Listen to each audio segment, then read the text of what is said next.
you should have a standard of what it is that you want, because I believe in my heart, besides your relationship with Jesus, the most important decision you will ever make on this planet is who you decide to be with for the rest of your life, because that's the plan. You know, we don't go into it thinking divorce. We go into it thinking that this is going to be the one time, one special event that's going to hold all. And if that don't work, I get it, because we are the products of that. But you don't go into it thinking that's going to happen.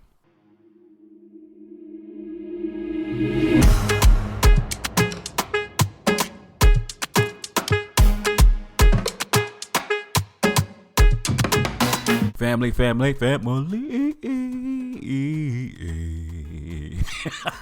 Get with it, bro. Welcome, family, to the Bacon Bits Podcast, where we desire for you to take the bits of information and immediately apply them to your life for success. Don't delay.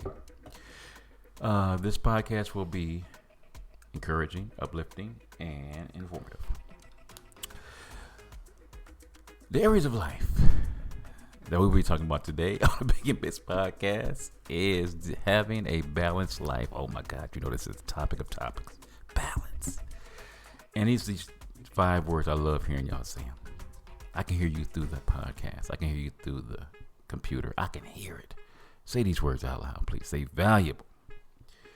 Information applied equals success. And ladies and gentlemen, when you hear me be extremely goofy and fun and exciting, you know I'm usually on the podcast with my queen. So welcome the lovely, talented, extremely intelligent, godly, magnificent, wonderful, strategic, understanding, loving. Yes, I can go on and on talking about the woman of my dreams, Diana Acosta-Bacon. Bacon, he said. Bacon.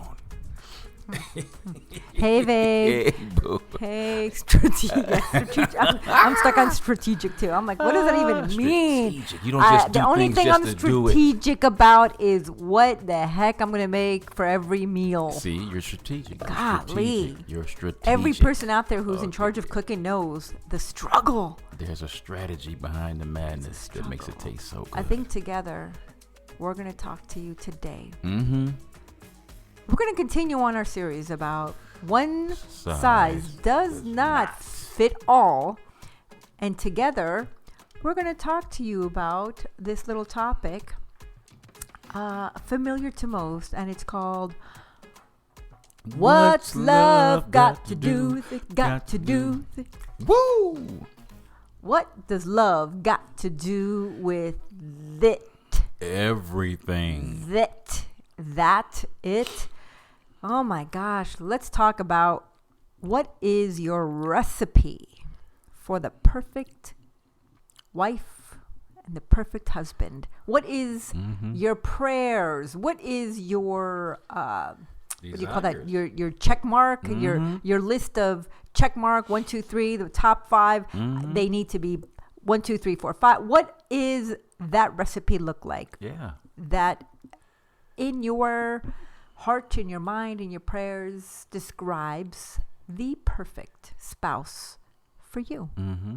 Because, you know, at the essence of it, we will always say we want certain personalities. You know, we'll say we want the person to be loving, kind, sweet, understanding, loving.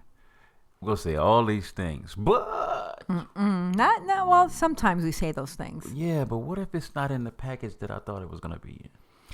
Well, I think a lot of times we want, I know for a lot of women and men, I think we want our spouse to be a person of faith. Yeah.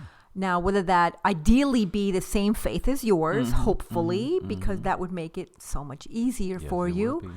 But ideally, we want a person of faith that's usually on the top of most people's list. And that's mainly because it gives them their own personal identity in how they hold their standards up to be. Right.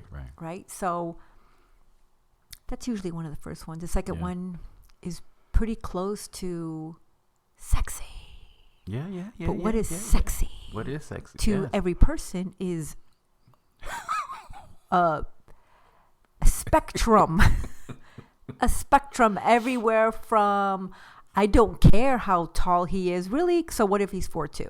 Right. Or I don't care how much he weighs. Okay, so maybe he's 98 pounds. Mm-hmm. Or 700. Or 700. Mm-hmm. Mm-hmm. Yeah, that's the beauty of the whole thing when we say love. It's not one size fits all, because everybody has their preference, and the cool part is when you know your preference for you, what's going to work. What is that going to be? Because you should have a standard of what it is that you want, because I believe in my heart, besides your relationship with Jesus, the most important decision you will ever make on this planet is who you decide to be with for the rest of your life, because that's the plan. We don't go into it thinking divorce. We go into it thinking that this is going to be the one time, one special event that's going to hold all. And if that don't work, I get it, because we are the products of that. But you don't go into it thinking that's going to happen. Yeah. And I think I've talked to so many women, and, it's kind of sad a little bit, because a lot of women have I've dreamed about my dream wedding my whole life. And they talk about everything they want in their wedding, but they're not talking about what they want in their marriage, right? Or what they want in their spouse. Yes.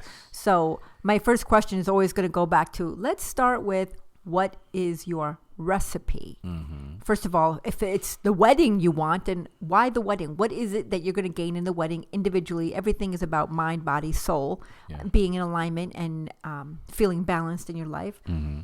But what's your recipe? So if you want the perfect spouse, the rule is always going to become that first, change the word. Mm-hmm.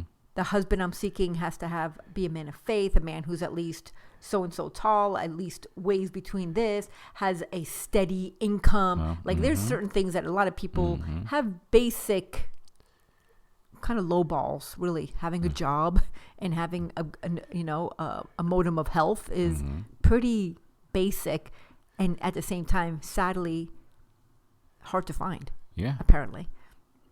But becoming those things first, becoming those things for you and for yourself, before expecting another human being to be all those things and fill all those needs that we have within ourselves. But first becoming, so I have my own sense of autonomy of, I don't need a man, but I want someone to enrich my life, and I want to be an enrichment to another person's life. So first and foremost, I would love, get a piece of paper. Ask yourself, let this be the assignment for the week. And you might have it. You might actually at some point have written this stuff down at some point, or maybe it's all mentally in your head. Oh, I know exactly what I want. I want a lumberjack. I want a lumberjack with a beard, 6'5", 240 pounds, working hard. He cuts wood without a shirt on. I want a lumberjack, Maybe you want somebody who's a computer guy. I want somebody who's really smart, intelligent, who knows all the advanced technology. I don't care how big or small or tall or short. Somebody who is just technologically advanced and has a really great 401k plan and a house and a home. I want someone who has a real deep spiritual connection and has accountability to God in their own sense, where they are striving to be the best human being they can be. I want someone I can talk with at night, and that we won't run out of conversations. We won't run out of things to say, that we won't have dinner in 5 years or in 5 weeks and just be staring at our cell phones while we're eating a meal. That's so sad when you go out to eat. So the first thing is, let's write down a recipe. What do you want in your perfect husband, wife / companion? What are you looking for? Because maybe you don't want to be married. Maybe you just want companionship. Right. Yeah. Once you get older, I mean, I that's what helps people live even longer. It's just having some, a companion, somebody to be there, and we get to go out and do things together. We get to go eat together, like a travel and go to family buddy. events, travel. All that stuff is important, man. Because you can't help but see it. it's part of your health plan for you is to be in a compatible relationship that, we get along and we might not, or obviously we ain't gonna have everything in common, but man, most of the time we love being around each other and want the best for each other and want to see each other fulfill their goals, their dreams, their calling of what God has for them. And then also, we get a chance to do ours and they won't get jealous. And it's so many different dynamics. And that's why it's so cool to think about love. One size does not fit all when it comes to that. What's important to you? So yeah, let's do that. If you're not in a relationship, and even if you are, let's write down what in your perspective right now is your perfect spouse, right? First of all, if you can find a list that you wrote a while ago, go find it, because that would be hysterical to see if it's still the same when you're 22 years old, if it's still the same at 36. Right I wonder if it's still the same exact things, or if they're not in the same order. Maybe they are the same, maybe they're not. But the reality is, how well does and this is not just to give a grade to your spouse, like where do you fit in this, but just to recognize how your priorities have changed and evolved and how you've grown, and are you those things on that list? First of all, right?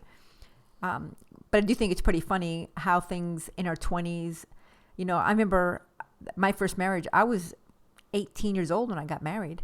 And you couldn't tell me I wasn't an adult and I didn't know what I wanted, because I was 18. And there were so many things. It didn't even cross my mind what kind of husband or father he'd be. It wasn't even in my brain wasn't fully formed. My frontal cortex wasn't even formed. My skull hadn't even probably come together yet. But now at 50 something, it's a lot different. Like things I can look back on my life experience and say, these are the things that are important. So how has it changed in your age? It's the support is huge, babe. That is so huge. The support, you being in my corner and encouraging me, building me up. It's you can't even put a price tag on that. Seeing us both get a chance to be the full versions of ourselves. I think we are each other's biggest cheerleader, biggest support, and we want to see the best. And, once again, that ain't got no color, that ain't got no shape, no size, no nothing. It's just, that was super important. And this time, it's just to be super supportive of each other in this time, because I would have never looked at that in my 20s at all, not even close. But to know now, like, that's like top 3, hands down. The love and support that you give is priceless. It really is. And for you? How things have changed? Again, like at 18, it didn't cross my mind how my first husband, what kind of husband or father he'd be. I just wanted out of my house. I just wanted to get out of my house. And that was I had 2 options. Get married or join the military. And I definitely wasn't going to let the government own me. So I left. So things evolve, things change. Things we said in our 20s, we say we'd never do in our 20s, suddenly in the 30s look a little different. And suddenly at 40, we're like, that's not even important anymore. And then when we hit 50, we're like, was that ever important to me? Like, how could that have even been on my radar? So what is important to you? Because love has nothing to do with it, right? And I think that we look at that word and we assume it. For instance, at 20 years old, you're not going to date someone who's 17. Right. I mean, hopefully not, right? Or at 20, but you might date somebody who's 30. But when you're 18, you're not going to date someone who's 8. Right. You know what I mean? We look at all these things in age. How has age factored in? Because I know people that be like, I don't want to date him. I know women in their 30s be like, I can't date him. He's only 25 and he's not mature enough. And, right. But maybe as you get to know the person, he's more mature than you realize they are. Are they older? Are they younger? Sometimes we want more stability. What does age really mean? Is it because they're older or because they're younger? What about, we were talking earlier about a friend who said she had her whole list of prayers of what she wanted in a man, and she forgot to write in how tall she wanted him to be. And she ended up getting somebody who was a foot taller, shorter than her. and what that looked like. And she almost didn't marry him, but she did. Yeah, and they're She still did. married. And they're still married and they're happy. Doing good. But can we look past what we can? It's not even a fault. Right, It's not. right. It's not his fault. Yeah. He's only 5'2", and she's 5'9". It's not his fault. He's Right. short, and it's not the woman's fault that she's tall. Right. So what does that look like? Will you exclude somebody who fits all the characteristics of a person that you want, that will enrich your life, if they are physically not like the first? They won't turn your neck, for instance. The first thing you look for, like, I want tall, dark, and like that whole saying, tall, dark, and handsome. What about short, pudgy, and kind of okay? Okay. Yeah. Like, what's wrong with that? Yeah, but that's where the love does play into it. Yeah, it's got to be some love there, So you think about, like, what are those things that you really look forward to? Because I remember, I was getting to the point, I was in my early 30s, like 31, 32, and I was thinking to myself, I wanted to have kids at a younger age so I could spend time playing with them, raising them, and doing all that. So that played a factor into it. It wasn't even so much I was thinking about, me, to be straight up honest with you. And I was thinking about, I want to have my babies at an early age so I can be with them and enjoy them and have a good time with them. We can go outside and play, and I would love doing the things that they like to do. And I was physically able to do that, but I didn't want to be like, man, in my 60s and 70s still having, I say 50s, having kids, and I just know somebody, I can't remember who it was, that just had a kid in their 50s, and it was it's like crazy. I'm like, man, but it's just knowing that that was important to me at that time. So I wasn't even focusing even so much on the person as I was that this is what I wanted for me before, in the marriage. Yeah, and that was part of, I can reflect back on my problem. At 18, I got married because I wanted out of my house. Yeah. It never crossed my mind for an instant what kind of husband or what kind of father. I wanted my children young. I wanted to be with them and play with them and be with my grandkids. Now I'm going to be 55. And I have 13, 11, 8, or is it 9? 9 and 7-year-old grandchildren. So I'm still pretty young. And my kids are in their 30s. But the reality is, when my children were being raised, I would not have picked that man as a father. He wasn't the father that they deserved. Granted, I'm not the perfect mother, but it never crossed my mind. And I think a lot of us can reflect back and say, well, they weren't the parent that I would hoped for my kids, but that's what happens when you're young and you make decisions without really thinking about The how it bigger affect picture. Yeah. like generations, right? They say it affects up to 8 generations directly. Yeah. Who you pick as a spouse, like 8. That's a lot. Yeah. So that's why it's so important. Like, faith is a huge one. Yeah. Faith is a huge one. Yes, Will it you have the is. same faith? And just because you can look past it, how are you going to raise the child now? How are they going to raise the child? Because Based now on my the morals. parents are going to be your parents and the grandparents. Each of them are going to have a different set of values based on their faith. Yeah. Yeah. So that's something that you really have to look into. And I think a big one in the world that some people still frown upon is like culturally, like interracial relationships. Right. Interracial relationships, and some people be like, why? I know for both of us, probably people had comments. Oh yeah. A lot of people did not agree with us getting together. We've been married 15 years, and we're still kind of in our honeymoon period. Yes, indeed. When you're behaving yourself. Yes, that's Still- right. That's true. Still in a honeymoon period when you're acting right and buying me chocolate cake. But yeah, like for me, it was, how can you not marry somebody who's Latino? Yeah. How could you marry? He doesn't know how to speak Spanish. Is he going to learn? Still waiting for that, I know, she's brothers still and waiting on sisters. that. I'm Yeah, still pray for me, waiting pray for for me. that. So that was a big one. First generation. Yeah. My first language is Spanish. So that came with some commentary, is how can you not marry someone?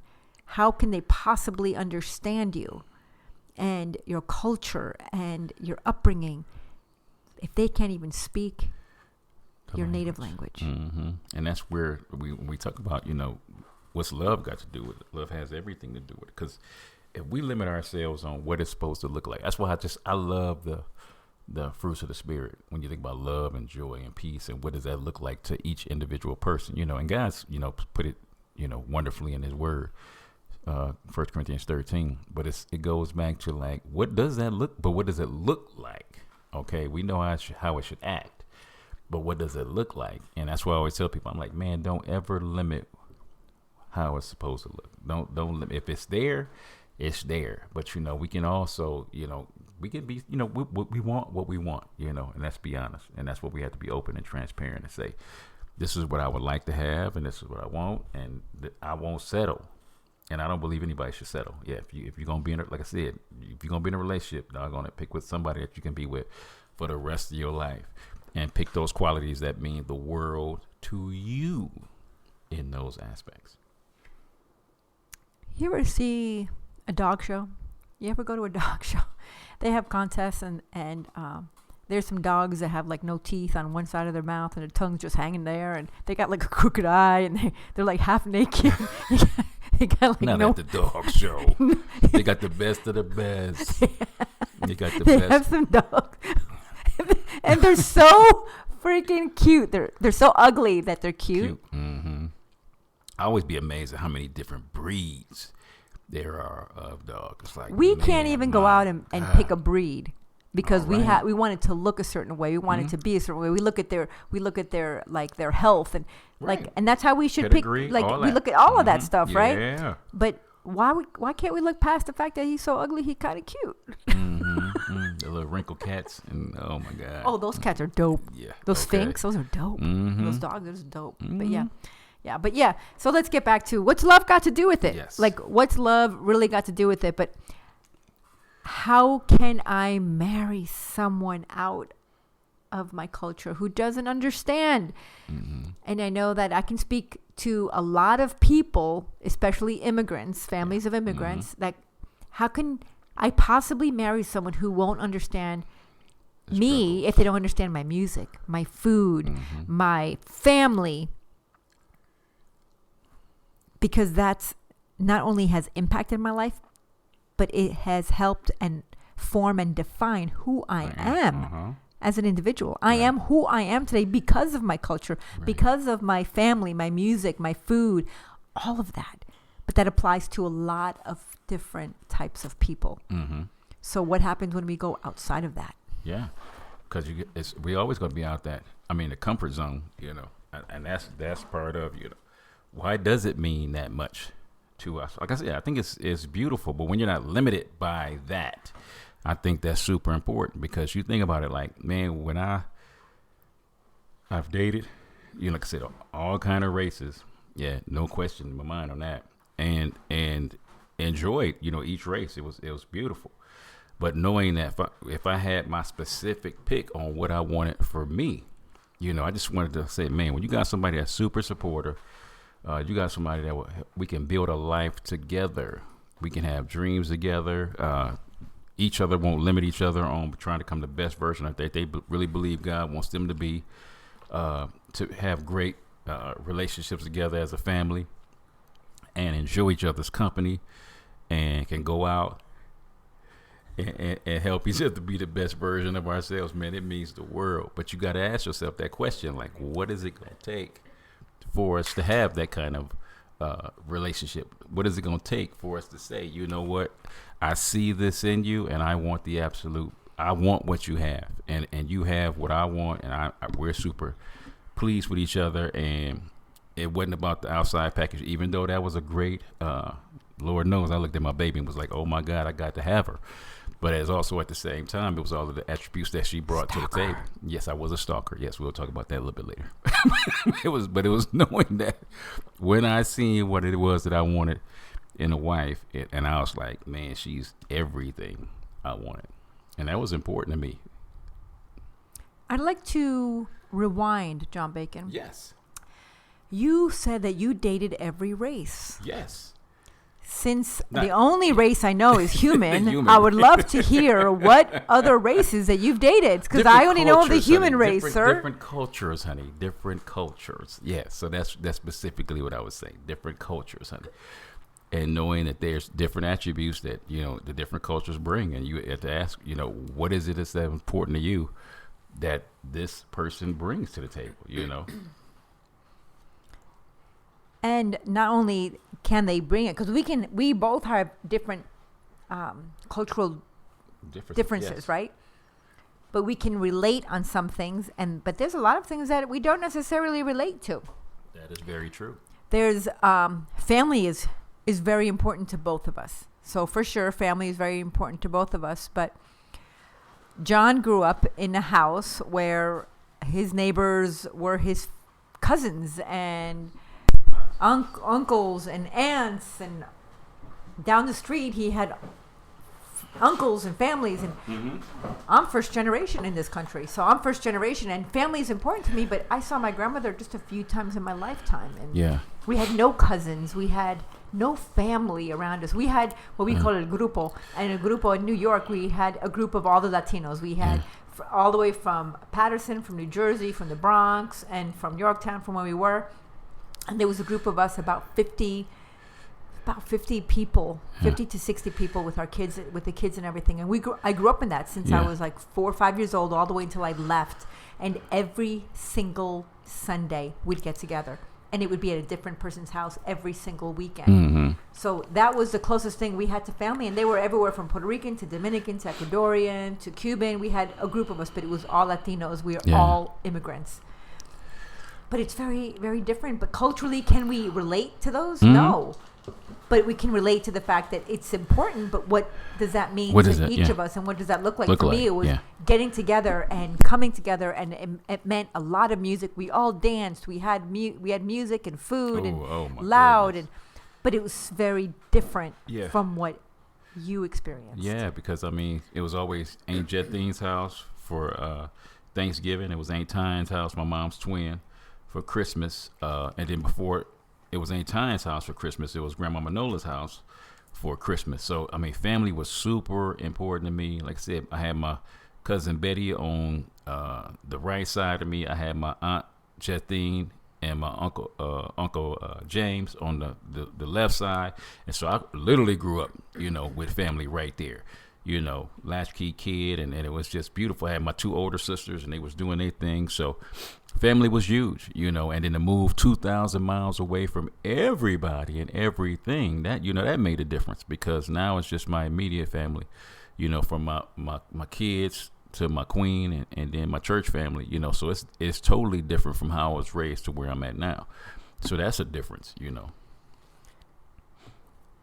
But it's also learning how to compromise, right? Yeah. So what does love have to do with it?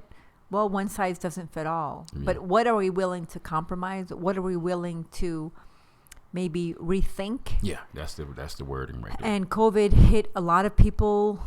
Well, not a lot. Hit every single human being on the planet. And in one capacity, changed us a little bit. Ideally for the best. But what has it taught us? What did it leave behind? What was the residue? What was the overall theme of COVID? Is take nothing for granted. Yeah, amen. Yes. Appreciate what we have.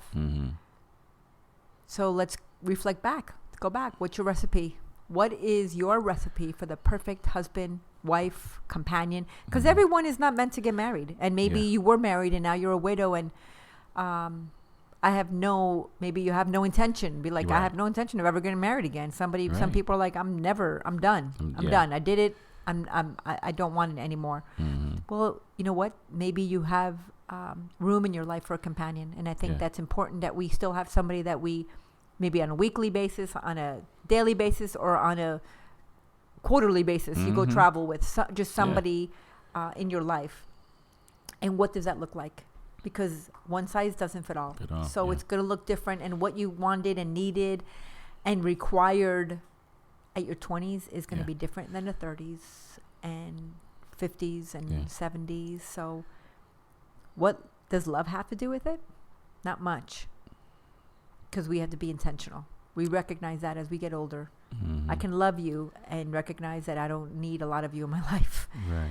And then they'll go vice versa. What does love got to do with it? It has everything to do with it, because it's going to be some ups and downs. It's going to be some, some lefts and rights, and it's going to be some uppercuts, and it's going to be, what's going to get us through this. And it will be love. It will be love, and God know he gave us something when he gave us love to love each other with. But to know, like, man, like I think about, you think about the differences, because I know we're talking about the pros and cons and what works for us. But what's the differences? Because I thank God that my wife brought international travel as a difference. I thank God that he brought being out in nature as a difference. So that was a blessing, So I think sometimes it's the differences that will, because you can see that enhancing your life. And sometimes some of the things that your significant other brings to the table, you wouldn't have might have thought of as an advantage or a blessing at the time. But man, the way we live our lives now is totally different than when we first got married. Because my wife had to put up with some stuff when it came to me. And it was amazing to think that, man, all of her wonderful differences that she has just really enhanced our marriage, because that was dynamics that I wasn't even looking for, Think about, like I said, just using international travel and camping and things like that, being out in nature and enjoying ourselves. That never would have crossed my mind. But then to see where our lives are at right now, those differences were actually major blessings for us. So there's some hidden gems that person has that you're in a relationship with, if that's the one you were supposed to be with. That is so beautiful that don't run from that, man. Embrace it, because it will really take that relationship to a whole nother level.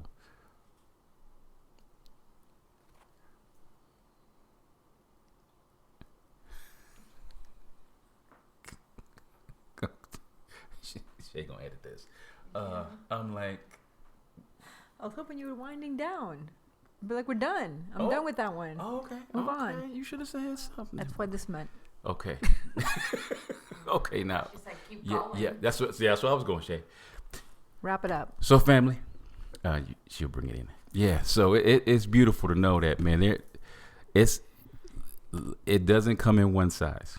Love it has so many beautiful different dynamics, and to know that what is going to fit best for you. So sit down, spend some time with you, and understand, like, this is what I need for me so I can live my best life. This is the person that's going to enhance it, make it that much more better. And it might not look like I thought it was going to look. It might not be what I thought it was going to be. But for deep down, what I really wanted from my life is everything I wanted it to be. And I am super grateful for that. Family, this is your boy John Bacon with another segment of Bacon Bits. Love you guys. God bless. All right, what's up, family? It's your boy John Bacon from the Bacon Bits podcast. Thank you so much for your support, likes, and ratings. Please don't just listen, but rate me, follow me, and subscribe. This is an amazing way to offer free support. My beautiful queen and I have some books that we have written for your growth. So the first book we have is a workbook. Actually, it's called Healthy Relationships, and this is a workbook through the lens of faith. Because what makes a relationship healthy or unhealthy? So this workbook is designed, it's a 12-week, it's a biblically grounded course, and every week has a few different principles. So some of our principles, some of our topics that we're covering are respect, cultivating security. And this is not just between a husband and wife. This is between parents, between siblings, between friends, between your bosses, employers. So it's really important, and everyone deserves a healthy relationship. And also we have The Balanced Life by John Bacon. It covers how to be prosperous in your finances, relationships, your health, your mind, and your spirit. So you can pick that up on Amazon, also on audiobook. And we also have The Unraveling, a creative healing journal, pinings, poems, prayers, and ponderings of my precarious life. I've had a testimony of, I've had 2 brain tumors and 2 brain surgeries, and I'm super grateful, but I'm still grieving the process of healing. And this is part of the process. In this book, you have devotionals, you have prayers, and you have some ponderings. And in between these pages, there's a space for you to also be prompted to paint and to create your own, or maybe you want to write something in these books. This is part of your creative healing journal that we get to walk through together. And you guys can just head over to Kingdom Servants First. Kingdom Servants the number 1 st.com, and you can purchase all 3 of these books. Thank you for your support, your love, and your contributions. God bless.